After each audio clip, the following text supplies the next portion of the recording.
iMovie video tutorial for creating video presentations. First of all, you can drag and drop your slides exported by LibreOffice OpenOffice into iMovie.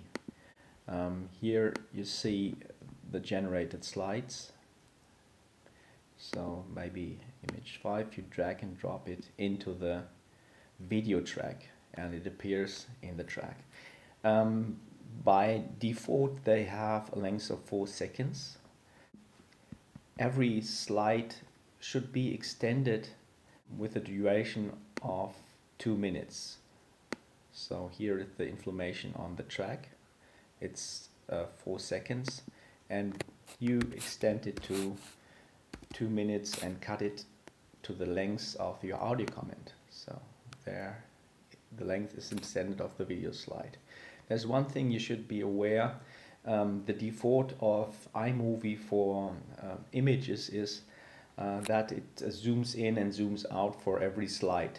So I just give you an impression how this works. So you zoom in on the right side and then the next slide it zooms out. So for example, zoom in and zoom out. This is not really helpful for a video presentation, so you click on the slide and here this is the zoom parameters. It's the effect Ken Burns. Remove it and put it onto adapt the slide to the video screen, and then it's stable and the slide will not move. This is really relevant for your presentation. It's not helpful if the slide zooms in and zooms out for everything, and you have to do it for every slide. So what we have done, we extended the length to 2 minutes. We removed the Ken Burns effect, and now what we have to do is to add the audio comment. In the other documentation you have seen how to record your audio comment to a slide with audio.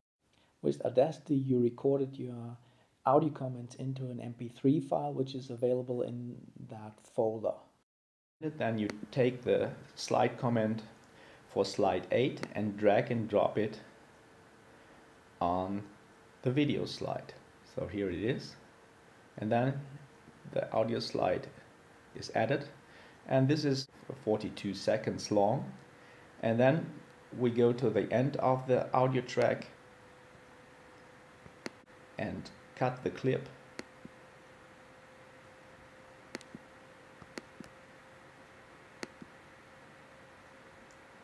And remove the rest.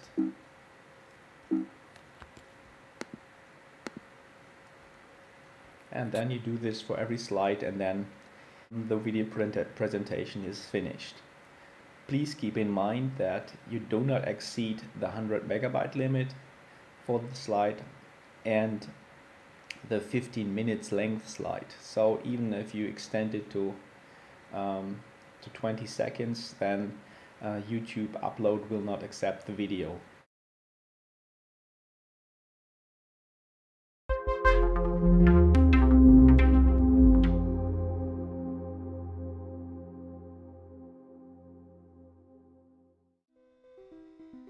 Over the last 2 years, I've been producing a lot of videos for the Advanced Training Partnership, which is a distance learning program. We use a DSLR with a dedicated microphone on top of the camera to do the filming. We've got a green screen behind me and a bit of screen capture software to record the PowerPoint presentation. My name is Dylan Phillips and I'm a teaching fellow in IBERS Aberystwyth.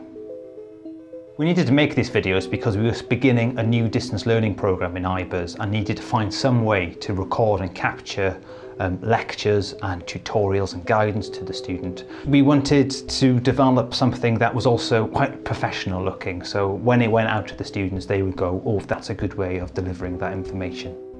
I was watching some online lectures delivered on a free open source course, and I really liked the way those lectures were delivered. So I was thinking, how can we reproduce this in Aberystwyth? So I did a bit of searching online and discovered that it was quite easy to set up the equipment in our office here and reproduce what I saw in that original lecture. I looked at a lot of YouTube videos of how to set up green screens, how to set the cameras up properly, and then I went out to purchase the equipment and stuck up the green screen on the wall with a bit of Velcro and went from there. I've had some problems when I've set up the green screen. Firstly, we found we had insufficient lighting, so I just put more lamps and more lighting in the office, which solved that problem.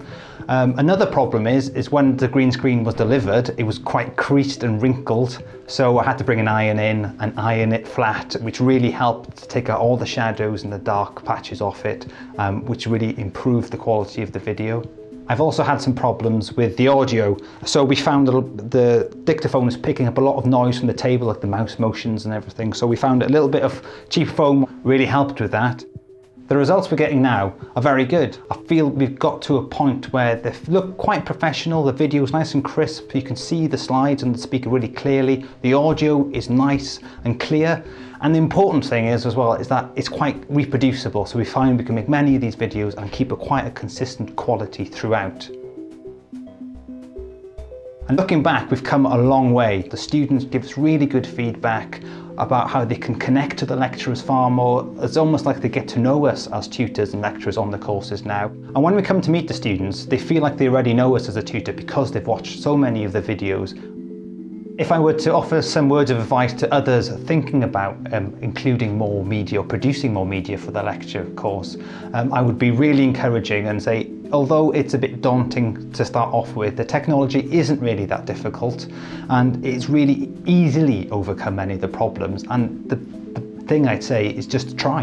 Until you start trying and playing around, you're not going to get anywhere. So take the first step and just start fiddling around and produce some simple recordings and then develop from there.